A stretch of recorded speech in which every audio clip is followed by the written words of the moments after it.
The Russian state-run energy giant Gazprom says it will continue talks with Ukraine over its gas debt. Negotiations between teams from Russia, Ukraine, and the EU ended without an agreement on Tuesday. Ukraine owes Gazprom billions of dollars, and the hope is that a deal could be reached to keep the gas flowing. CCTV's Tom Barton reports.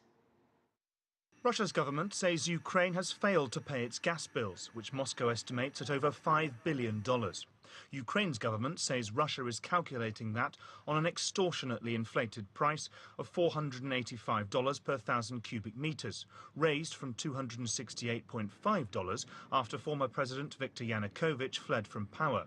World Affairs analyst Fyodor Lukyanov thinks there should eventually be a negotiated solution, because to stop supplies would mean terrible damage to Russia's reputation as a reliable supplier. Gas situation seems to be lose-lose for everybody.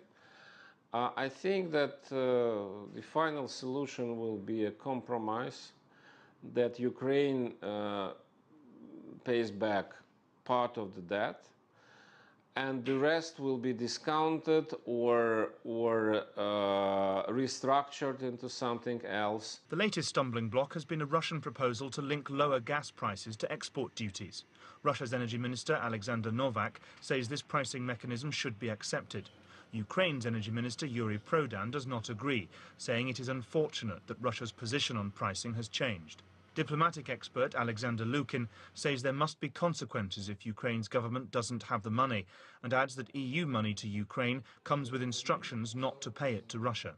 We don't want to cut off the gas for our brothers Ukrainians, but if they don't pay, we need to do something about it.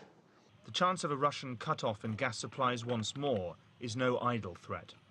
Russia has cut off gas supplies to Ukraine and Europe before, in 2006 and 2009.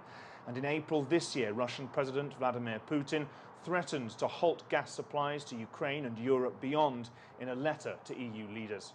Tom Barton, CCTV, Moscow.